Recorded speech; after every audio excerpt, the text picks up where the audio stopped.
warahmatullahi wabarakatuh. Alhamdulillah nahnu wa nasta'inuhu wa nastaghfiruh wa na'udzu billahi min shururi anfusina wa min sayyiati a'malina. Man yahdihillahu fala mudilla lahu wa man yudlil fala hadiya lahu. Wa ashhadu an la ilaha illallah wahdahu la sharika lahu wa ashhadu anna sayyidana wa nabiyyana Muhammadan abdullahi wa rasuluh. Allahumma salli wa sallim wa barik ala sayyidina Muhammadin wa ala alihi wa sahbihi wa man tabi'ahum bi ihsanin ila yaumiddin. Subhanaka la ilma lana illa ma 'allamtana innaka antal alimul hakim. Bersama-sama kita banggakan, kita muliakan guru kita semua, Dr. Abdul Rahman, yang dalam sebentar baru masuk ada ilmu-ilmu lah yang kita dapatkan, alhamdulillah. Semoga majlis ilmu yang beliau sampaikan tadi semoga bermanfaat bagi kita semua. Berterima kasih kepada semua jamaah. Sebuah kenikmatan dan kebanggaan bagi saya boleh dapat jumpa dengan saudara saya di negara Brunei Darussalam, dan mohon dimaafkan karena walaupun saya sudah cukup lama datang ke Brunei, pertama kali 2009, waktu itu saya non bahasa Melayu atau bahasa Indonesia, tidak bisa sama sekali. 2009 pas bulan Maulid, dan saya isi ceramah di Brunei pakai bahasa Arab dan ada yang terjemahkan. Alhamdulillah, datang yang kedua kali ke Brunei kurang lebih 4 bulan kemudian, dari bulan Rabiul Awal 2009, Allah berikan kemudahan bahasa Indonesia. Walaupun belum begitu fasih, masih goyang-goyang ya, masih tidak sempurna lah. Bahasa, ya kata jamaah saya di Jakarta, bahasa lucu. Saya bilang ya bolehlah jadi bahasa lucu, Ustaz ekspor impor. Ya, belum.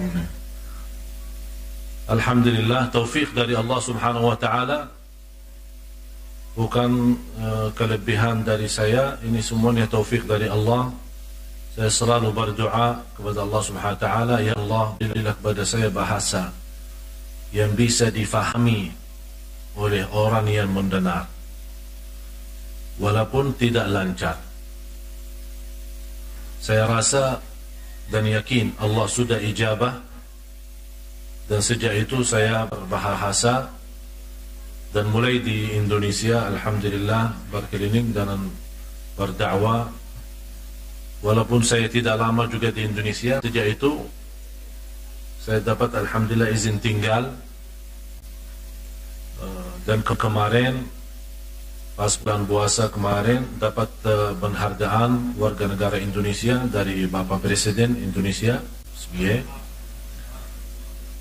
Sejak itu ya, jadi jarang balik ke Madinah. Walaupun keluarga saya di Madinah, orang tua saya di Madinah, saya juga punya masjid, salah satu masjid di kota Madinah. Selalu salah info di Indonesia, kadang-kadang di koran, kadang-kadang di media dibawakan berita imam besar Masjid Madinah Syekh Ali Jabir. Saya bukan imam besar Masjid Madinah, saya imam salah satu masjid sederhana di kota Madinah. Kalau paman saya alhamdulillah yang baru tidak lama meninggal dunia, Syekh Ali Jabir, imam besar dan khatib Masjidul Haram. Itu termasuk paman saya sendiri.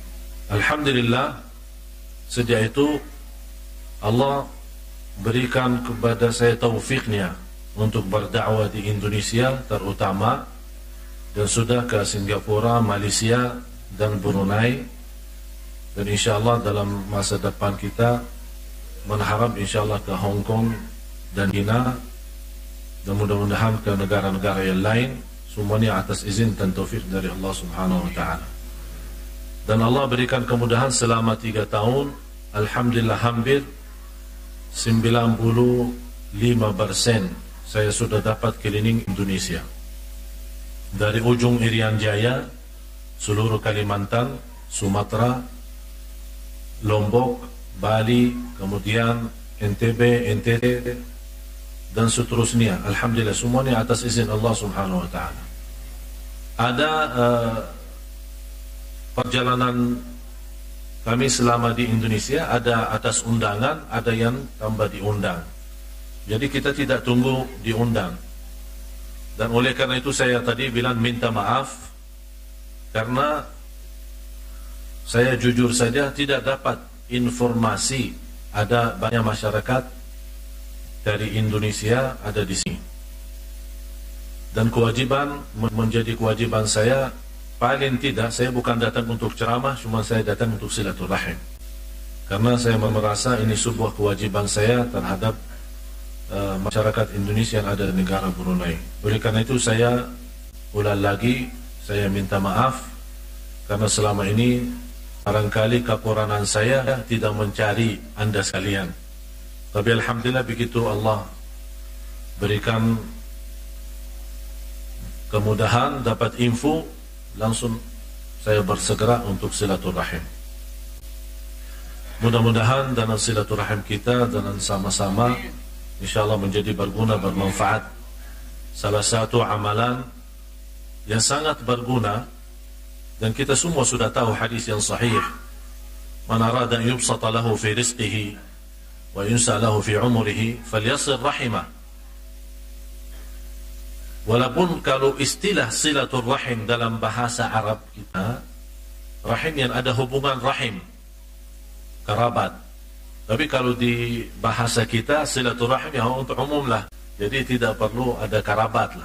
Sesama muslim, sesama saudara.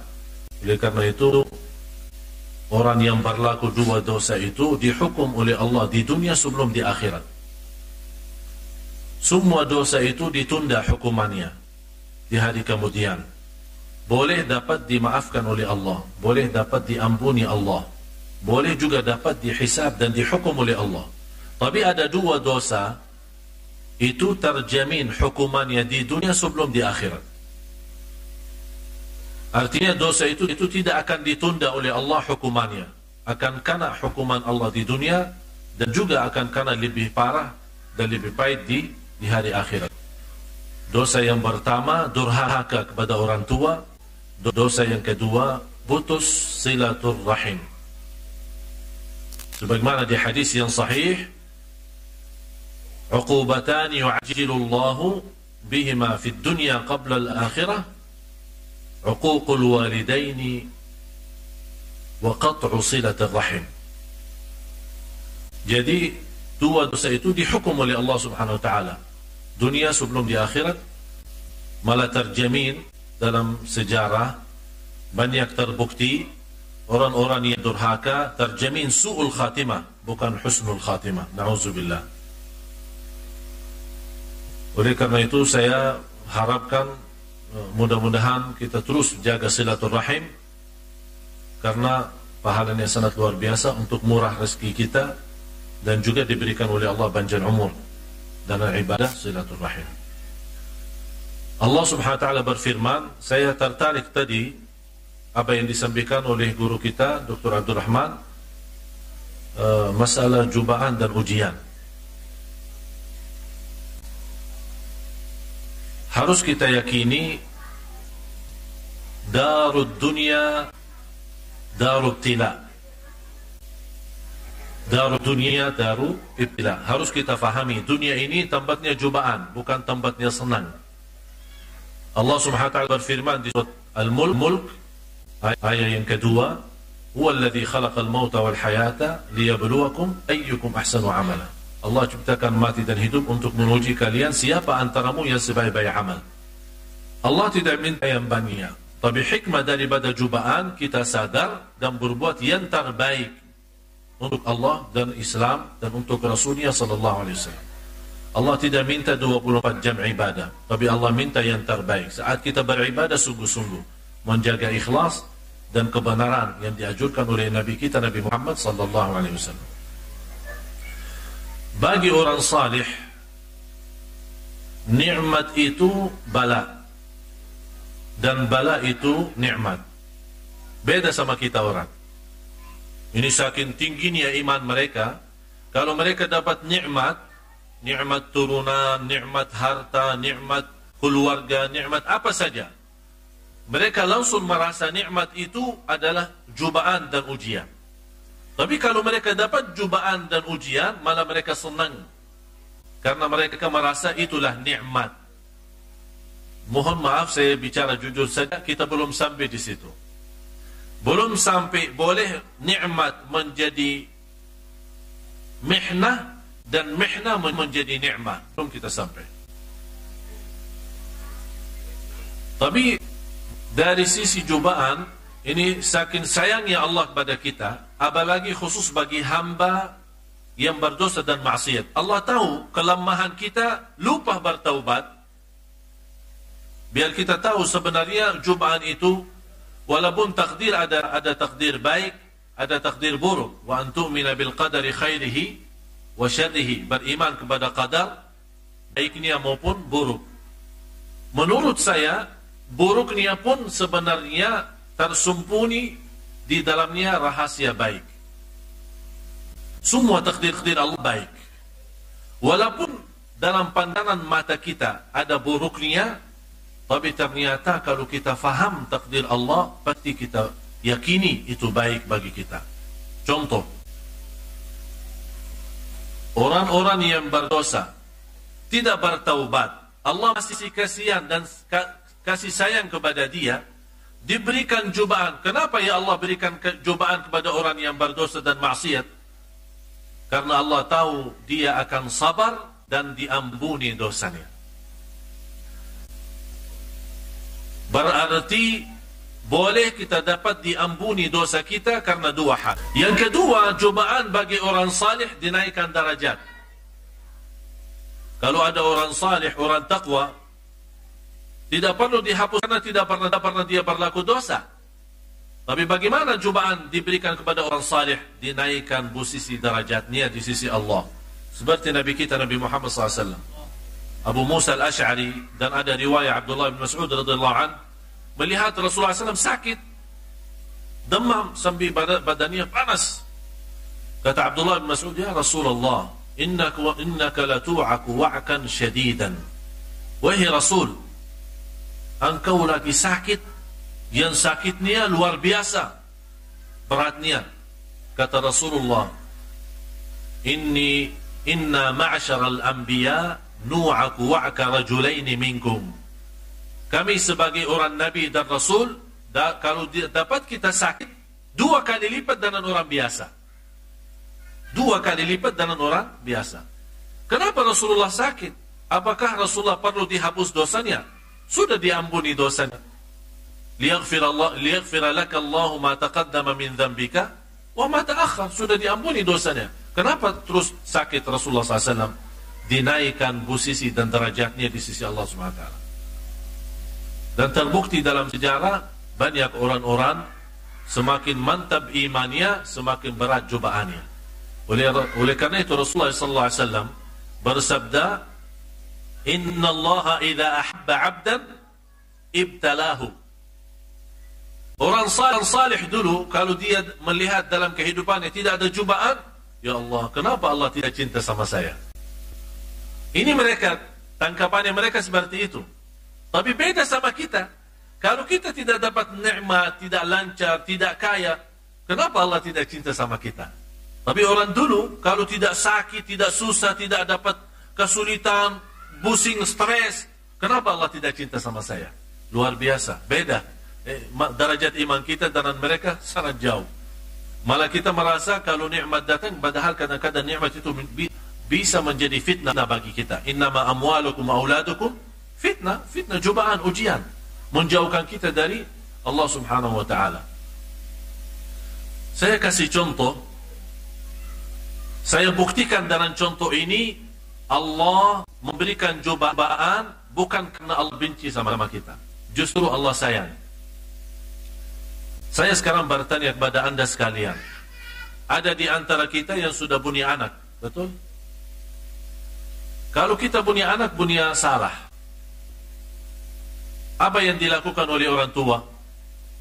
Kalau dia melihat anaknya salah, dilakukan apa? Dipukul kan? Kita pukul kita punya anak. Ibunya suka marah sama anaknya.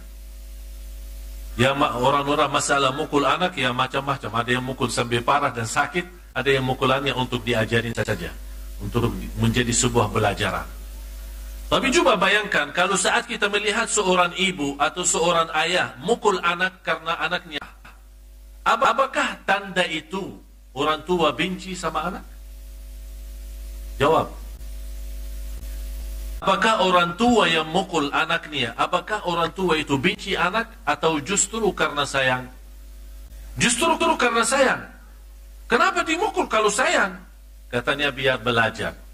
Begitulah walillahil mathalul a'la, tidak sama gambarannya. Allah lebih besar dan maha besar subhanahu wa ta'ala. Allah juga kalau sayang sama kita kadang-kadang mukul kita. Bagaimana mukul kita? Lewat cobaan, lewat ujian.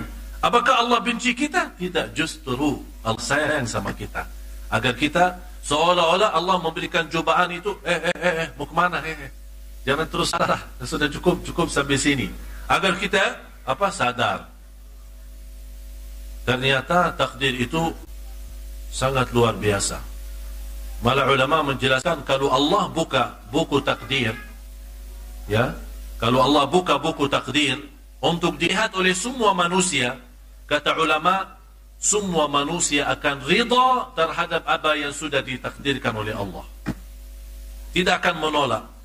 Dan disitulah kenapa Allah tutupi dan sembunyi rahasia takdir, menjadi rahasia, tidak terbuka untuk kita, agar boleh tahu mana orang yang sabar, mana yang tidak, mana yang ridha, mana yang tidak, mana yang ikhlas, mana yang tidak.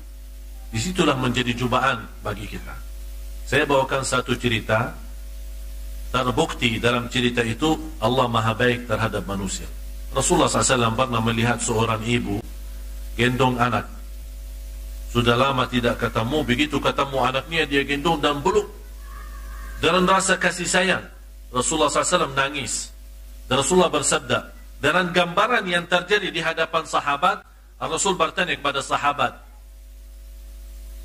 atadhunnuna anna hadhihi al-mar'a ramiyatan waladaha fi an-nar? Kira-kira seorang ibu yang segitu sayangnya sama anak, kalau diminta untuk melemparkan anaknya dalam api, mau tidak? Kata sahabat, mungkin. Ini betul-betul kasihan sama anaknya. Bagaimana dia mau berani melemparkan anaknya di dalam api? Kata Rasulullah, wallahi lallahu arhamu bil 'abdi minal ummi biwaladiha. Sungguh demi Allah, Allah subhanahu wa ta'ala lebih sayang kepada hamba daripada ibu kepada anak. Allah tidak mau kita masuk dalam neraka, tapi ternyata manusia mau maksa diri masuk neraka. Ya, manusia yang mau masuk neraka. Apalagi Rasulullah saat sedih, sebagaimana di hadis yang diriwayatkan Imam Muslim, Rasulullah SAW lagi sedih, malaikat Jibril turun bertanya, kenapa ya Rasulullah sedih? Rasulullah SAW bersabda, ummi ummati. Ini saya berhenti sedikit di sini dan saya bicara jujur. Rasulullah satu orang, tapi selalu memfikirkan miliaran umatnya. Tapi ternyata miliaran umatnya belum sanggup memfikirkan satu orang.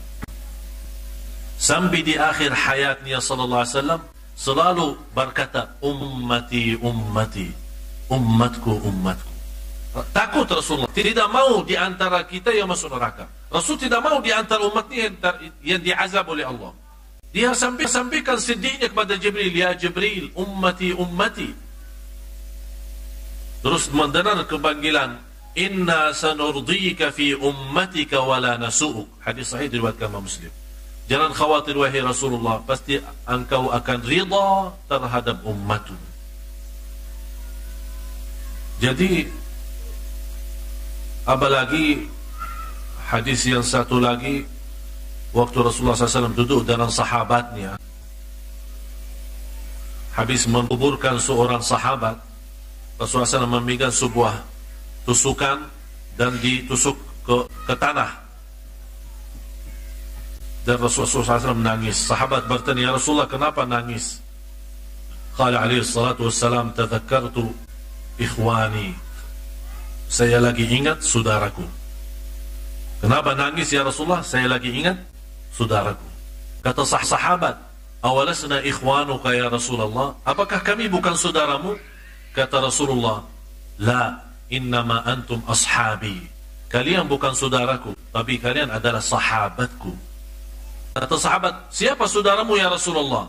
Qala ikhwani humul ladina ya'tuna min ba'di yuhibbunani wa yamutuna ala sunnati. Rasulullah SAW bersabda, saudaraku adalah orang yang datang sesudah aku, tapi mereka benar-benar cintaku dan meninggal atas cintaannya itu. Mereka berani dan siap untuk kurbankan jiwa, harta, anak, keluarga demi Rasulullah SAW.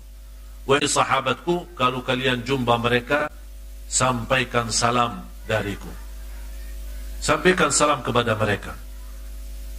Dan sampaikan ke mereka, aku menunggu mereka di depan Al-Hawd. Berarti Rasulullah menunggu kita. Siapa saudaranya? Ya kita yang tidak pernah jumpa Rasul, tapi masih kita berjuang untuk Islam dan Rasulullah SAW.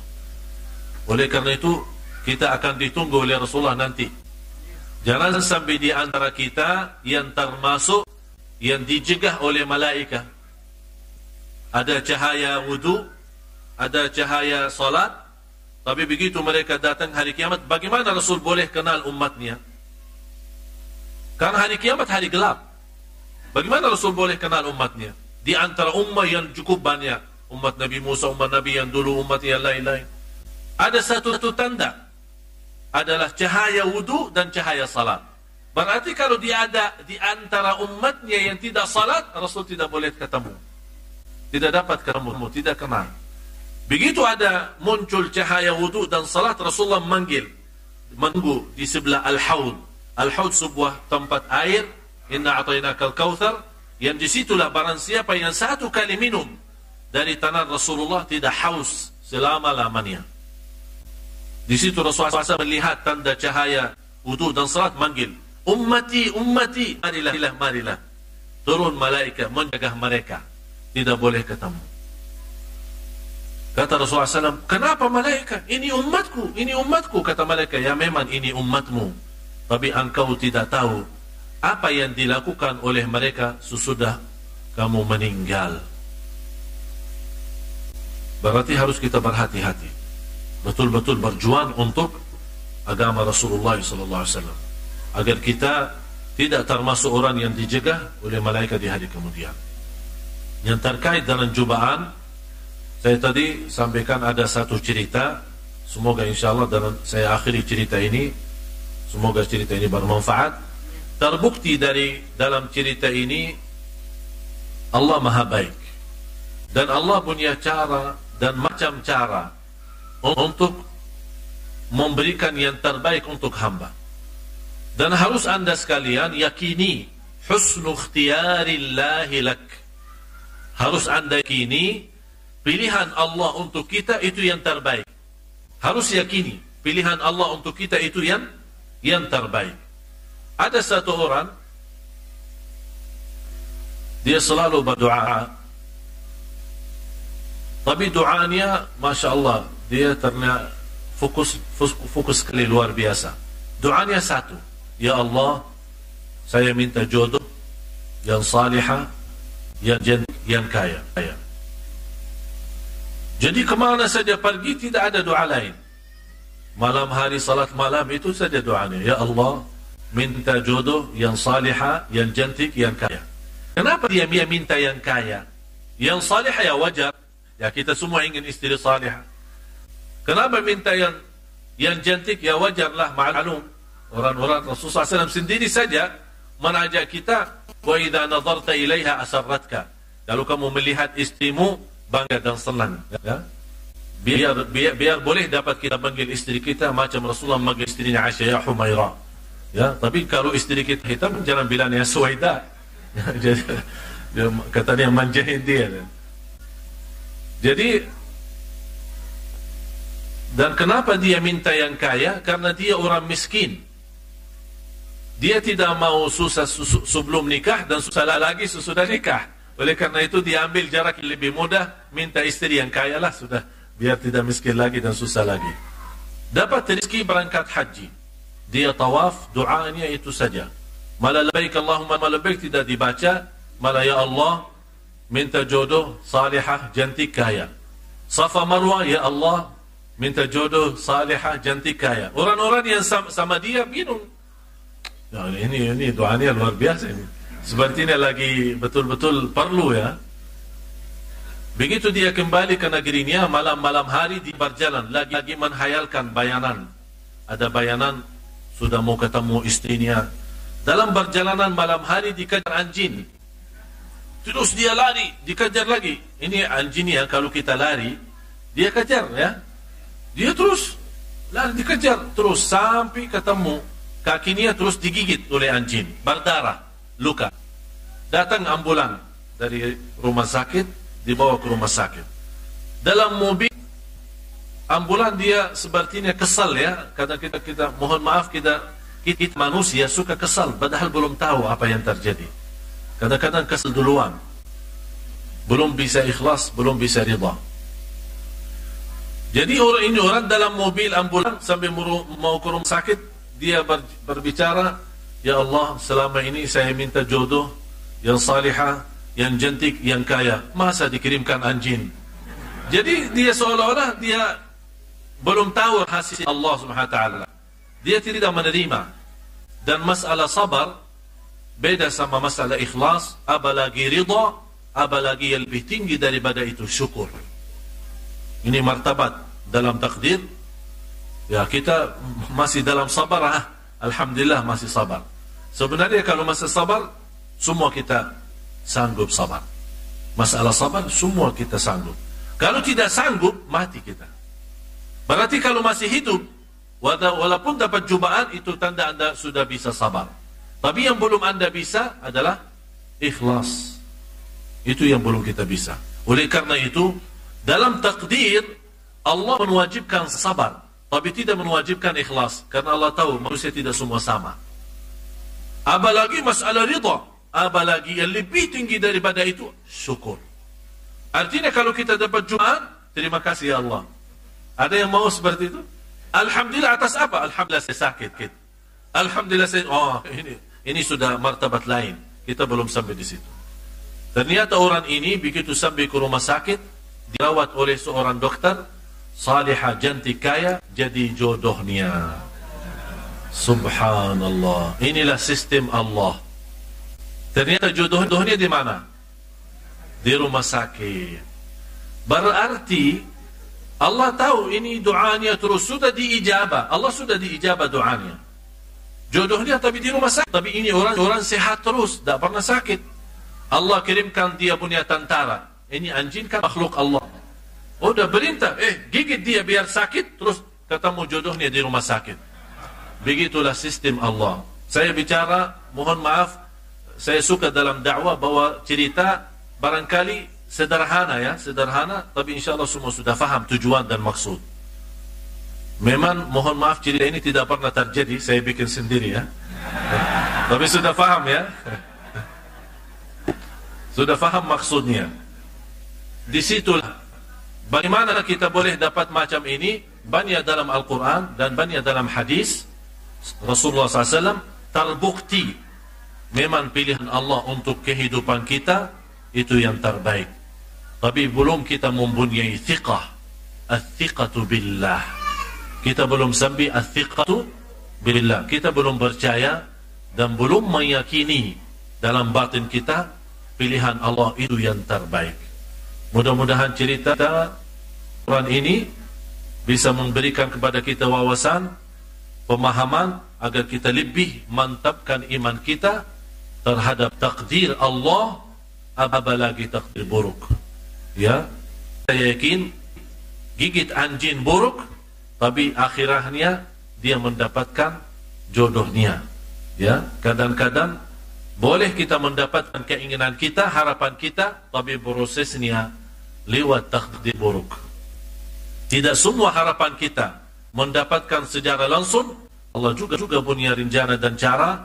Boleh kita dapat keharapan kita dan keinginan kita, tapi prosesnya lewat takdir buruk. Oleh karena itu, bersabarlah semua para nabi dan rasul, beruntung dan berhasil, tapi awal hayat hidup mereka semuanya proses melalui takdir buruk, melalui cubaan dan ujian. Seperti Nabi Yusuf alaihissalam melihat mimpi akan menjadi seorang raja, tapi mimpinya berhasil sesudah 40 tahun baru nampak mimpinya, baru jadi mimpinya. Tapi Nabi Yusuf sabar 40 tahun karena dia yakin. Dia tidak pernah berbicara kepada Allah, ya Allah, bagaimana saya melihat mimpi baik, tapi kok masuk penjara, mana jadi raja. Tapi dia tahu memang agar menjadi raja harus prosesnya lewat cobaan dan ibtila, yang hikmahnya dan ujung-ujungnya kita sama-sama terjamin ampunan dosa dan terjamin menjadi orang yang disayangi dan dicintai Allah Subhanahu wa ta'ala. Mudah-mudahan semua yang hadir senantiasa mendapatkan ilmu bermanfaat. Saya harapkan terus istiqamah, terus belajar. Alhamdulillah saya dengar banyak ustaz-ustaz di sini, banyak ulama. Mudah-mudahan mereka berjuang untuk kita semua, dan semoga semua yang hadir maupun guru-guru kita semua yang ada di sini, yang mengajar kita di sini semua, mudah-mudahan Allah kuatkan mereka, tambah ilmu mereka, tambah ikhlas dan taqwa mereka, dan disempurnakan amal ibadah mereka, dan diterima segala perjuangan mereka di sisi Allah Subhanahu wa ta'ala. Terima kasih atas perhatiannya. Mohon maaf kurang lebihnya. Wabillahi taufiq wal hidayah. Assalamualaikum warahmatullahi wabarakatuh. Assalamualaikum warahmatullahi wabarakatuh. Terima kasih. Yang saya tanyakan adalah apakah bedanya antara peristiwa gempa bumi, apakah itu suatu ujian, sebagai ujian dari Allah, atau sebagai hukuman pada manusia yang ada di gempa bumi? Terima kasih. Wassalamualaikum warahmatullahi wabarakatuh. Ya, memang beda jauh antara cobaan dan hukuman, atau bahasa lain beda antara ibtila sama azab. Yang pertama, kalau Allah turunkan hukumannya, itu namanya azab. Dan kalau Allah turunkan azabnya, azab itu turun terhadap orang kafir, bukan terhadap orang mukmin. Ini yang pertama. Kalau ibtila atau cubaan boleh terhadap orang mukmin dan boleh juga terhadap orang non muslim. Tapi kalau azab terhadap orang kafir saja.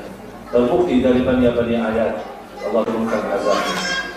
Yang kedua, beda azab.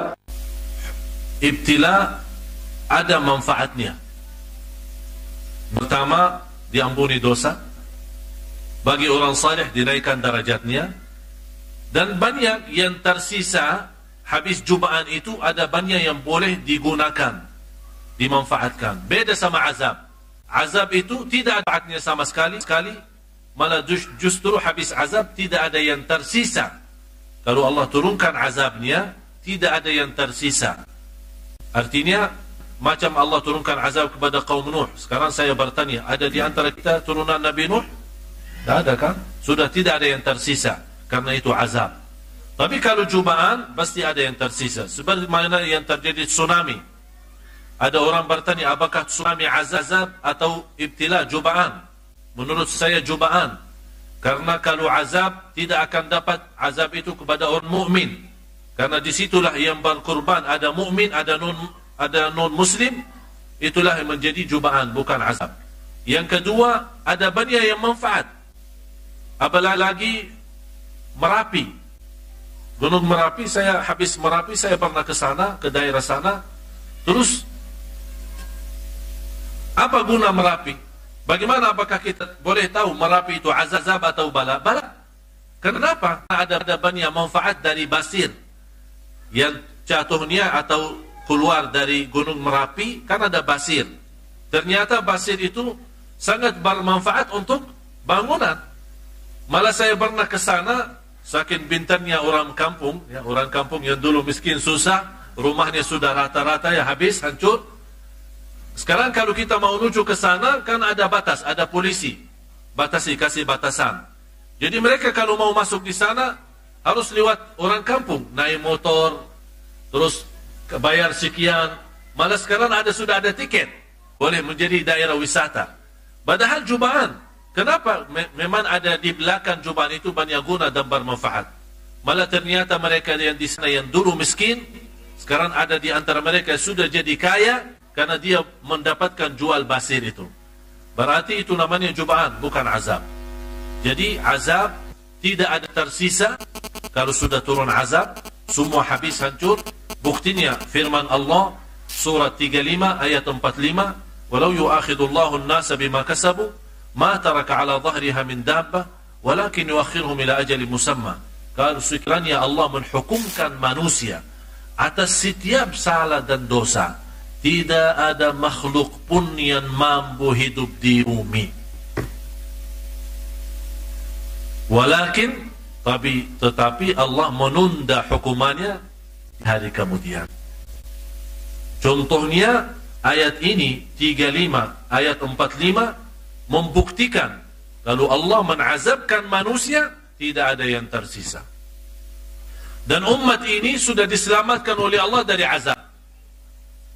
Karena Rasulullah pernah mendoakan umatnya agar tidak dibinasakan oleh Allah.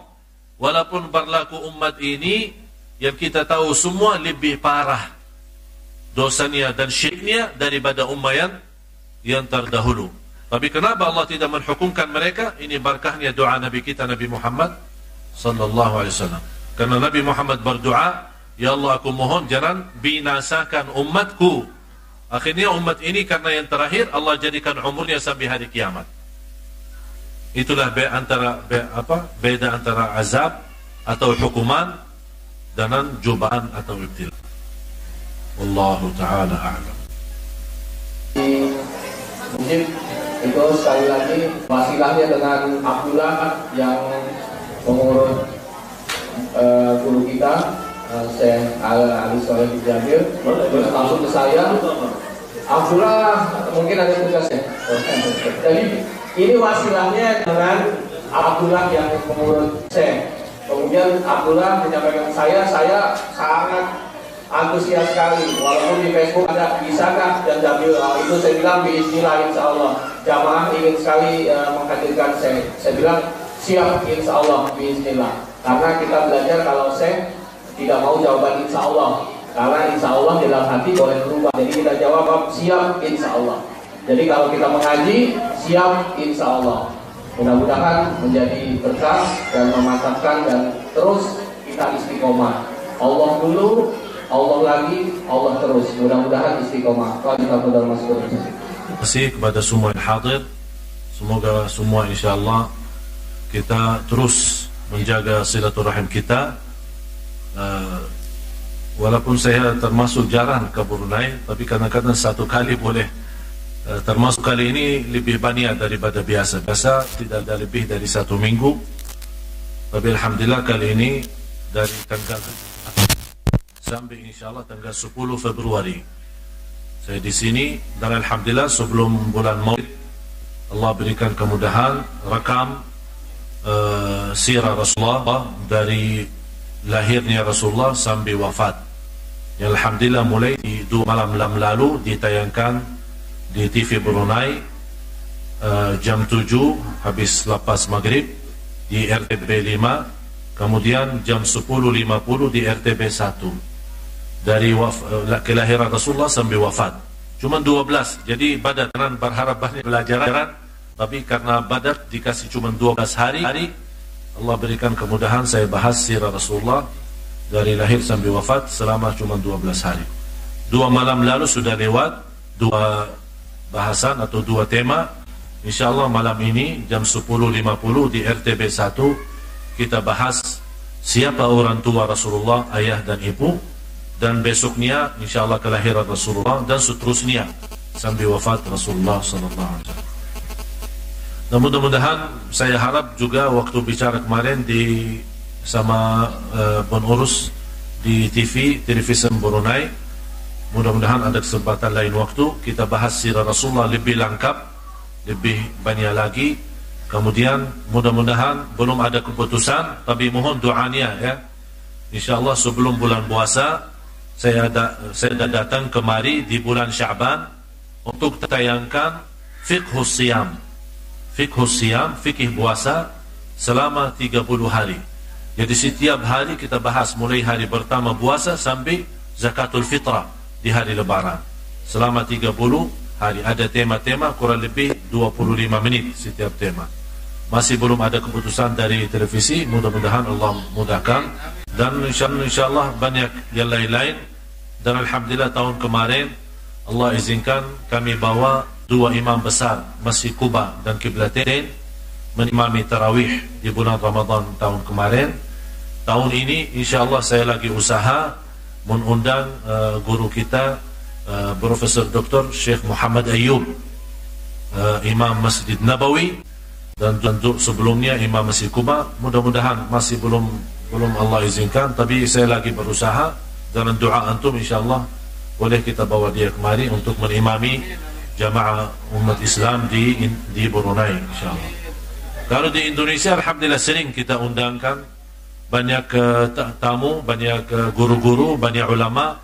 Di antaranya penjaga makam Rasulullah Syekh Said, kemudian Imam Sikuba, Syekh Qiblatain, guru besar Syekh Khalilur Rahman, kemudian Misyari Rashid, kemudian Hani Rifai, dan banyak kawan-kawan yang pernah kami undang, dan insyaAllah masih terus.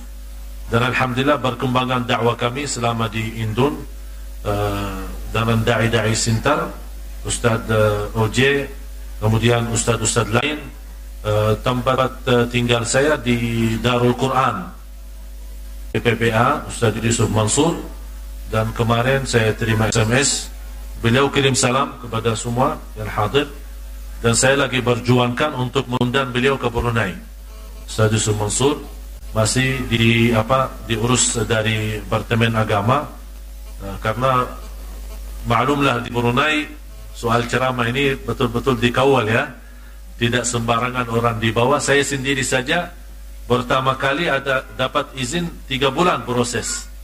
Ini siapa dari Madinah, lahir di jalan-jalan Wahabi, terus macam-macam lah.